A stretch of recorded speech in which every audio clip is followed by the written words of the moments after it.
എൻ്റെ പേര് സ്നേഹ സിജു. ഞാൻ പാലാരിവട്ടം ഇടവകയിൽ നിന്ന് വരുന്നു. സെൻറ്റ് ജോൺ ബാപ്റ്റിസ്റ്റ് ചർച്ച് ഇടവകയിൽ നിന്ന് വരുന്നു. ഞാൻ കൃപാസനത്തിനെ പറ്റി അറിയുന്നത് എൻ്റെ അമ്മ വഴിയാണ്. അമ്മ 2019 തൊട്ട് കൃപാസനത്തിൽ വന്ന് ഉടമ്പടി എടുത്തിട്ടുണ്ടായിരുന്നു. പക്ഷേ കോവിഡ് കാരണം ഉടമ്പടി ബ്രേക്കായി. പക്ഷെ എന്നാലും അമ്മയുടെ ഒപ്പം തന്നെ രാവിലെ എഴുന്നേറ്റ് പ്രാർത്ഥിക്കുകയും വൈകുന്നേരമൊക്കെ പ്രാർത്ഥിക്കുകയൊക്കെ ചെയ്യുമായിരുന്നു. പിന്നീട് 8th തൊട്ട് എനിക്ക് പുറത്തു പോയി പഠിക്കണമെന്നുള്ള ആഗ്രഹം, കുറേ നാളായിട്ടുള്ള ആഗ്രഹമായിരുന്നു 8th തൊട്ട് പുറത്ത് പോയി പഠിക്കുക എന്നുള്ളത്. അപ്പോൾ 10th ഒക്കെ ആയപ്പോഴത്തേക്കും എൻ്റെ ഓസ്ട്രേലിയയിൽ പഠിക്കുന്ന ചേച്ചി എന്നോട് പറഞ്ഞു, നീ ഓസ്ട്രേലിയയിലേക്ക് നോക്ക്, ഓസ്ട്രേലിയയിൽ നമുക്ക് പോവാം, എന്നിട്ട് നമുക്ക് അവിടെ നിനക്കുള്ള സപ്പോർട്ടൊക്കെ ഞാൻ ചെയ്യാമെന്ന് ചേച്ചി പറഞ്ഞു. അപ്പോൾ ചേച്ചി വഴിയാണ് എനിക്ക് ഓസ്ട്രേലിയയിലേക്ക് പോകാനുള്ള ഒരു ആഗ്രഹം വന്നത്. അപ്പോൾ തൊട്ട് ഓസ്ട്രേലിയയിലേക്ക് പോകാൻ വേണ്ടിയിട്ടുള്ള ഓരോ കാര്യങ്ങൾക്ക് വേണ്ടിയിട്ട് ട്രൈ ചെയ്യുമായിരുന്നു. അപ്പോൾ പിന്നെ +2-ലായപ്പോഴത്തേക്കും എനിക്ക് മാർക്ക് എനിക്ക് 90% അബവ് മാർക്ക് വേണമായിരുന്നു. പക്ഷെ അത് എക്സാം കഴിഞ്ഞതിന് ശേഷമാണ് ഞാൻ അറിഞ്ഞത്. അപ്പോൾ ഉടമ്പടി എടുത്തപ്പോഴത്തേക്കും എൻ്റെ ആദ്യത്തെ നിയോഗം എനിക്ക് ഉന്നത വിജയം കിട്ടാൻ വേണ്ടിയായിരുന്നു. +2-ൽ ഉന്നത വിജയം കിട്ടാൻ വേണ്ടിയിട്ടായിരുന്നു. അപ്പോൾ ഞാൻ പരീക്ഷ എഴുതിയപ്പോഴത്തേക്കും എനിക്ക് ഫിസിക്സ്, കെമിസ്ട്രി, മാത്സ് അതൊക്കെ ഇച്ചിരി ഡിഫിക്കൽട്ടായിരുന്നു. മാത്സ് എനിക്ക് കംപ്ലീറ്റ് ചെയ്യാൻ കൂടെ പറ്റിയില്ല, എനിക്ക് എക്സാം കംപ്ലീറ്റ് ചെയ്യാൻ പറ്റില്ല. അപ്പോൾ എനിക്ക് നല്ല വിഷമമായിരുന്നു. അപ്പം എക്സാം കഴിഞ്ഞ് ഞാൻ ഏപ്രിൽ മാസം 28-ാം തീയതി ഞാൻ ഇവിടെ വന്ന്, ഈ വർഷം 28-ാം തീയതി വന്ന് ഞാൻ ഉടമ്പടി എടുത്തു. അപ്പോൾ അതിൻ്റെ ഭാഗമായിട്ട് ഞാൻ പ്രാർത്ഥിച്ചതിൻ്റെ ഫലമായിട്ട് എനിക്ക് 5-4 മാർക്ക് മാത്രം എനിക്ക് 60-ൽ കുറഞ്ഞിട്ടുണ്ടായിരുന്നുള്ളൂ. ഓൾമോസ്റ്റ് 54-56 ആ റേഞ്ചിൽ തന്നെ എനിക്ക് മാർക്ക് കിട്ടി. +2 ഞാൻ പാസ്സായി. അതും 3 A+, 3 A ആയിട്ട് ഞാൻ പാസ്സായി. അപ്പോൾ എക്സാമിൻ്റെ റിസൾട്ട് വന്നതിന് മുമ്പ് അമ്മ ഇങ്ങനെ സ്വപ്നം കണ്ടിട്ടുണ്ടായിരുന്നു, എനിക്ക് 89% മാർക്ക് എനിക്ക് കിട്ടുമെന്ന് അമ്മ സ്വപ്നം കണ്ടിട്ടുണ്ടായിരുന്നു. അപ്പം റിസൾട്ട് വന്ന് മാർക്കൊക്കെ കൂട്ടി പെർസെൻറ്റേജ് നോക്കിയപ്പോഴത്തേക്കും എനിക്ക് 89.5% ആയിട്ട് എനിക്ക് മാതാവ് എനിക്ക് മാർക്ക് തന്നു. അപ്പോൾ എനിക്ക് എനിക്ക് ഓസ്ട്രേലിയയിൽ പോയി പഠിക്കാൻ വേണ്ടി സ്പീച്ച് പാത്തോളജി പഠിക്കാൻ വേണ്ടിയിട്ട് എനിക്ക് 90% അബവ് മാർക്ക് വേണമായിരുന്നു. അപ്പോൾ ഈ മാർക്കായിട്ട് ഞാൻ ഏജൻസിയിൽ പോയപ്പോഴത്തേക്കും ഏജൻസിക്കാർ പറഞ്ഞത്, ഈ മാർക്ക് വെച്ച് കിട്ടത്തില്ല, സ്പീച്ച് പാത്തോളജിക്ക് അഡ്മിഷൻ കിട്ടില്ല, കാരണം അത് ഭയങ്കര കോമ്പറ്റീറ്റീവ് ആയിട്ടുള്ള ഒരു കോഴ്സാണ്. പോരാത്തതിന് നല്ല മാർക്ക് വേണം, 20 സീറ്റ്സ് അവൈലബിൾ ആയിട്ടുള്ളൂ അതിന്. അപ്പോൾ നല്ല മാർക്ക് തന്നെ ഇപ്പോൾ ഇതിന് വേണം, അതുകൊണ്ട് കിട്ടില്ല, കോഴ്സ് മാറ്റാൻ നോക്കുമെന്ന് പറഞ്ഞു. അപ്പോൾ നല്ല വിഷമമായി എനിക്ക്, കാരണം എനിക്ക് സ്പീച്ച് പാത്തോളജിയിലേക്ക് ഞാൻ കൂടുതൽ അന്വേഷിച്ച് എനിക്ക് അതിനകത്ത് ഇൻട്രസ്റ്റ് കൂടി. അപ്പോൾ വേറൊരു കോഴ്സിനെ പറ്റി ഞാൻ ആലോചിച്ചിട്ടുണ്ടായിരുന്നില്ല. അപ്പോൾ എനിക്ക് എന്ത് ചെയ്യണമെന്ന് അറിയില്ലായിരുന്നു. അങ്ങനെ നിൽക്കുമ്പോൾ അച്ഛനെ കാണണമെന്ന് തോന്നി, ഇവിടെ വന്ന് അച്ഛനെ കാണണമെന്ന് തോന്നി. അപ്പോൾ ഞാൻ റിസൾട്ട് വന്ന അന്ന് തന്നെ ഇവിടെ വന്ന് അച്ഛനെ കാണാൻ വേണ്ടി നോക്കി. പക്ഷേ എൻ്റെ ഉടമ്പടി ഒരു പ്രാവശ്യം പോലും പുതുക്കിയിട്ടുണ്ടായിരുന്നില്ല. അപ്പോൾ അച്ഛനെ കാണാൻ പറ്റില്ല എന്ന് പറഞ്ഞു. അങ്ങനെ ഇരിക്കുമ്പോൾ ക്ലിൻ്റൺ അച്ഛനെ വന്ന് കണ്ടു. ക്ലിൻ്റൺ അച്ഛൻ പറഞ്ഞു, നീ എന്തായാലും ഇതിനായിട്ട് മുന്നോട്ട് പോകും. പോസിറ്റീവായിട്ട് തന്നെ എനിക്ക് റിപ്ലൈ ആയിരുന്നു, മുന്നോട്ട് പോകും, നമുക്കപ്പോൾ എന്തെങ്കിലും ബുദ്ധിമുട്ടുണ്ടാവണം, നമുക്ക് അപ്പോൾ അച്ഛനെ കാണാമെന്ന് പറഞ്ഞു. അങ്ങനെ ഈ കോഴ്സുമായിട്ട് അഡ്മിഷൻ വെച്ചപ്പോഴത്തേക്കും പിന്നെ എനിക്ക് ആവശ്യമായിട്ട് വന്നത് എൻ്റെ PTE സ്കോറായിരുന്നു. PTE score 65 above mark overall വേണം. അപ്പം ആദ്യത്തെ പ്രാവശ്യം PTE എഴുതിയപ്പോഴത്തേക്കും എനിക്ക് 65 ഓവറോൾ ഉണ്ടായിരുന്നു, പക്ഷേ ഇൻഡിവിജ്വലി 65 കിട്ടിയില്ല. 2 ഇതിൽ എനിക്ക് മാർക്ക് കുറഞ്ഞുപോയി. അങ്ങനെ രണ്ടാമത് എഴുതാനുള്ളൊരു മനസ്സ് എനിക്ക് ഉണ്ടായിരുന്നില്ല. അപ്പോൾ വീണ്ടും ഞാൻ കോഴ്സ് മാറ്റാനുള്ള ഇതിൽ തന്നെ വന്നു. എൻ്റെ ചേച്ചി സിവിൽ എഞ്ചിനീയറാണ്. അപ്പോൾ സിവിൽ എഞ്ചിനീയറിങ്ങിൻ്റെ കോഴ്സ് തന്നെ എടുക്കാമെന്ന് വിചാരിച്ച് ഇങ്ങനെ നിൽക്കുമ്പോൾ ചേച്ചി എന്നെ വീണ്ടും പറഞ്ഞു, സിവിൽ എഞ്ചിനീയർ നോക്കണ്ട, നീ സ്പീച്ച് പാത്തോളജി തന്നെ നോക്ക്, അതിനുവേണ്ടി നീ ഒന്നുകൂടെ ട്രൈ ചെയ്യുമെന്ന് പറഞ്ഞു. അങ്ങനെ ഞാൻ മനസ്സോടെ തന്നെ രണ്ടാമത്തെ പ്രാവശ്യം PTE എഴുതിയപ്പോഴത്തേക്കും ഞാൻ വലിയ രീതിക്കൊന്നും പ്രാക്ടീസ് ഒന്നും ഉണ്ടായിരുന്നില്ല. ഫസ്റ്റത്തെ പോലെ തന്നെ അത്ര ഇതിലൊന്നും ഞാൻ പഠിച്ചിട്ടും കൂടി ഉണ്ടായിരുന്നില്ല. എന്നിട്ടും എനിക്ക് PTEക്ക് സ്കോർ വന്നപ്പോഴത്തേക്കും 72 ഓവറോൾ എനിക്ക് കിട്ടി. ഇൻഡിവിജ്വലി 65, എല്ലാത്തിനും എബവ് ഉണ്ടായിരുന്നു. അത് ഒരു വലിയ അനുഗ്രഹമായിട്ട് ഞാൻ കാണുന്നു. പിന്നെ PTEക്ക് എക്സാമിന് എഴുതാൻ പോയപ്പോഴത്തേക്കും ഞാൻ ഉപ്പും തൈലവും പുരട്ടിയിട്ടുണ്ടായിരുന്നു. ഉപ്പ് ഞാൻ എൻ്റെ പോക്കറ്റിൽ ഇട്ടിട്ടുണ്ടായിരുന്നു. അങ്ങനെ അവിടെ ചെന്ന് ക്ലാസ്സിൽ എക്സാമിന് എഴുതാൻ വേണ്ടി ചെന്നപ്പോഴത്തേക്കും കമ്പ്യൂട്ടറിൻ്റെ അവിടെയൊക്കെ ഉപ്പ് ഇട്ടിട്ടാണ് ഞാൻ എക്സാം എഴുതിയത്. അങ്ങനെ എനിക്ക് PTEക്ക് സ്കോർ കിട്ടി. പിന്നെ അതിന് ശേഷം ITRൻ്റെ പേരിലൊരു പ്രശ്നം ഉണ്ടായിരുന്നു. നമുക്ക് income tax return 15 lakhs above എന്തോ കാണിക്കണം, 10 lakhs എബവ് കാണിക്കണം അങ്ങനെ പറഞ്ഞു. പക്ഷെ ഞങ്ങളുടെ ITR ചെയ്തത് നമുക്കറിയില്ലായിരുന്നു. അപ്പോൾ ITR ചെയ്തപ്പോഴത്തേക്കും 10 lakhs ബിലോ ആയിരുന്നു, 9 lakhs എന്തോ റേഞ്ചിലാണ് നമ്മൾ ചെയ്തത്. അപ്പോൾ അത് പറ്റില്ലായിരുന്നു. അങ്ങനെ ITRൻ്റെ പ്രശ്നം വന്നപ്പോഴത്തേക്കും കറക്റ്റ് ടൈമിൽ തന്നെ അടുത്ത വർഷത്തെ ITR റിട്ടേൺസ് അടക്കാൻ പറ്റി. അതും 50 lakhs ആയിട്ട് തന്നെ അടക്കാനും പറ്റി. അങ്ങനെ ITRൻ്റെ പ്രശ്നം സോൾവ് ആയി. പിന്നെ ലോണിൻ്റെ പ്രശ്നം ഉണ്ടായിരുന്നു. ലോണിൻ്റെ കാര്യം ഞാൻ ഡേറ്റ് ഇട്ട് പ്രാർത്ഥിച്ചിട്ടുണ്ടായിരുന്നു. എനിക്ക് 14-ാം തീയതിക്കുള്ളിൽ തന്നെ എനിക്ക് ലോൺ കിട്ടണം, എനിക്ക് ലോൺ സാങ്ഷൻ ആവണം തന്നെ വെച്ച് ഞാൻ പ്രാർത്ഥിച്ചു. അങ്ങനെ പ്രാർത്ഥിച്ചതിൻ്റെ ഫലമായിട്ട് എനിക്ക് ലോൺ 14-ാം തീയതി തന്നെ എനിക്ക് കറക്റ്റായിട്ട് എനിക്ക് ലോൺ കിട്ടി, സാങ്ഷനായി കിട്ടി. പിന്നെ ലോണിൻ്റെ പേരിൽ തന്നെ കുറേ പ്രശ്നങ്ങളുണ്ടായിരുന്നു. നമുക്ക് ഫ്ലാറ്റ് ആയതുകൊണ്ട്, ഡിവൈഡഡ് ഷെയർ ആയതുകൊണ്ട് കിട്ടാൻ ബുദ്ധിമുട്ടായിരിക്കും, ഇത്രയും എമൗണ്ടിൽ ലോൺ കിട്ടാൻ നല്ല ബുദ്ധിമുട്ടായിരിക്കും എന്ന് പറഞ്ഞു.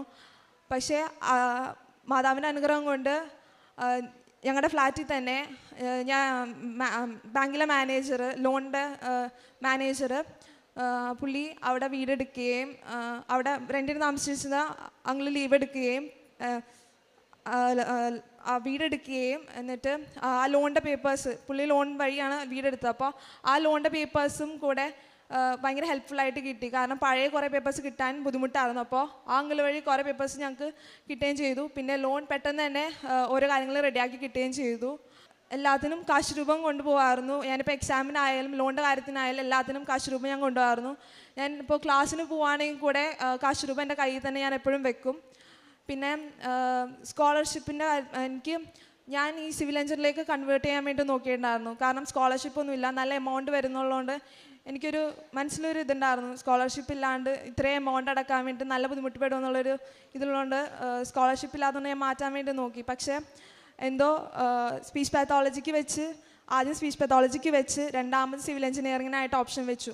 പക്ഷേ എനിക്ക് സ്പീച്ച് പാത്തോളജിക്ക് തന്നെ അഡ്മിഷൻ കിട്ടുകയും ചെയ്തു. അതിനൊപ്പം തന്നെ അൺകണ്ടീഷണൽ ഓഫ് ലെറ്റർ വന്നപ്പോഴത്തേക്കും എനിക്ക് 25 lakhs എന്തോ സ്കോളർഷിപ്പ് കിട്ടി.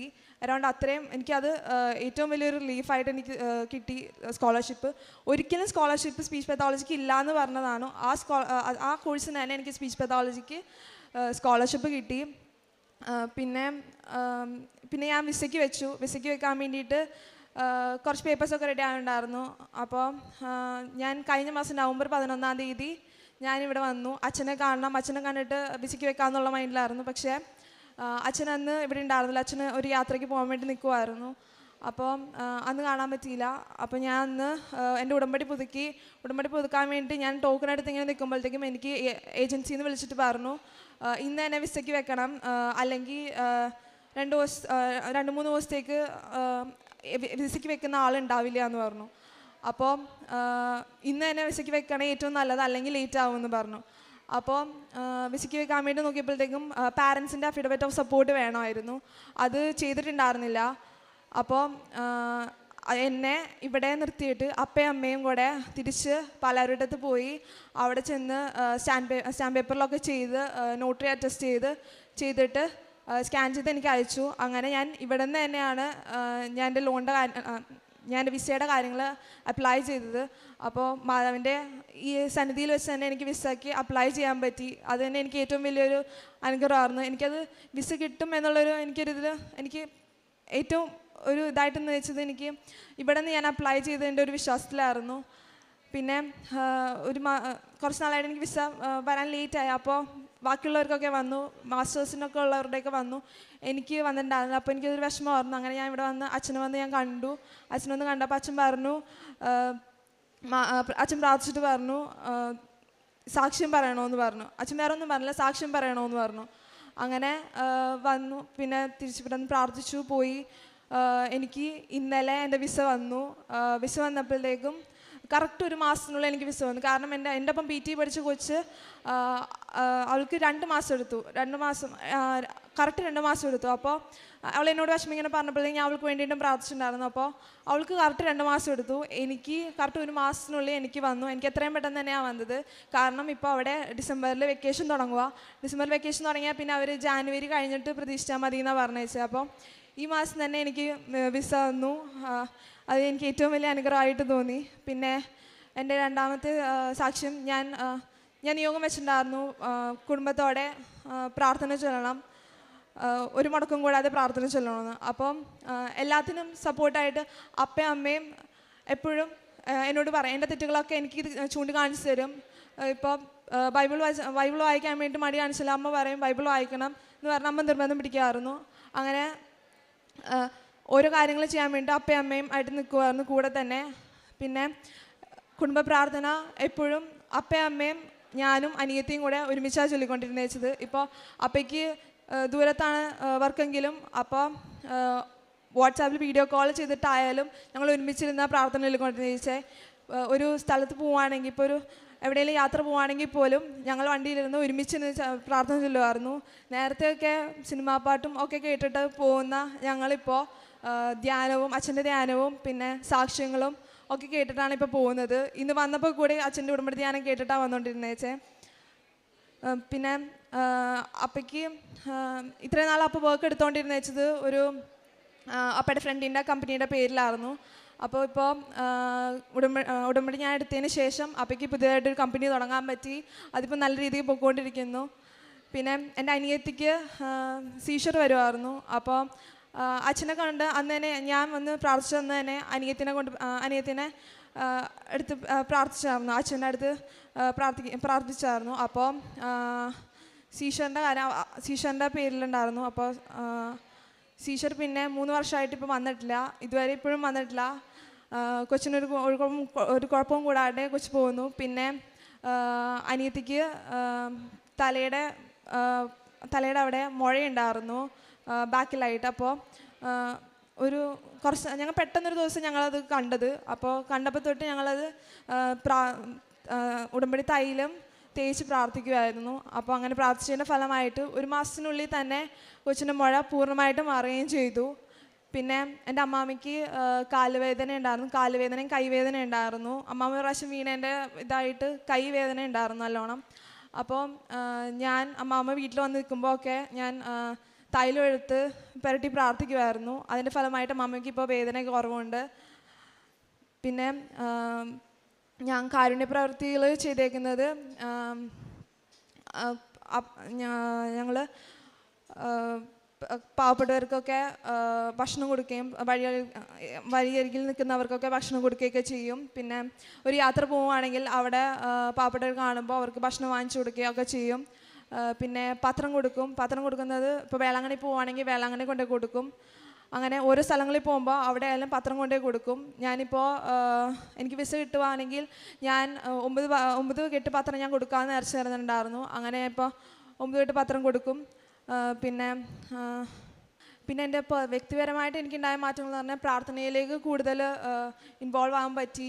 എപ്പോഴും ഞാൻ അമ്മേനെ കണ്ടിട്ടുണ്ട്, അമ്മ മാതാവിൻ്റെ അടുത്ത് ഇങ്ങനെ പ്രാർത്ഥിക്കുന്നത് കണ്ടിട്ടുണ്ട്.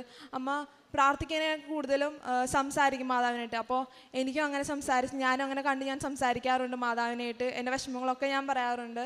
പിന്നെ എനിക്ക് വിസ കിട്ടാണ്ട് ഇങ്ങനെ വൈകിയപ്പോഴത്തേക്കും ഞാൻ മാതാവിൻ്റെ രൂപത്തിൻ്റെ അവിടെ ഞാൻ എൻ്റെ പാസ്പോർട്ട് വെച്ച് ദിവസവും കൃപാസനത്തിൽ പ്രാർത്ഥന ചൊല്ലി കഴിഞ്ഞതിന് ശേഷം കുരിശ് വെച്ച് പ്രാർത്ഥിക്കുമായിരുന്നു.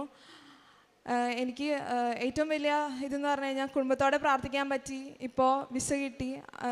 മാതാവിനോടും തിരുക്കുമാരനോടും 1000 നന്ദി. ദൈവമായ കർത്താവിൻ്റെ ശക്തമായ പ്രവൃത്തികളുടെ സാക്ഷ്യമായി ഞാൻ വരും. 71 സങ്കീർത്തനം 16 തിരുവചനമാണ്. സ്നേഹ സിജോ ഈ മകൾക്ക് ഇന്നിവിടെ വന്ന് സാക്ഷ്യം പറയുവാനായിട്ട്, ദൈവത്തെ മഹത്വപ്പെടുത്തുവാനായിട്ട് തൻ്റെ ജീവിതത്തിൽ കിട്ടിയ ദൈവിക അനുഭവങ്ങൾ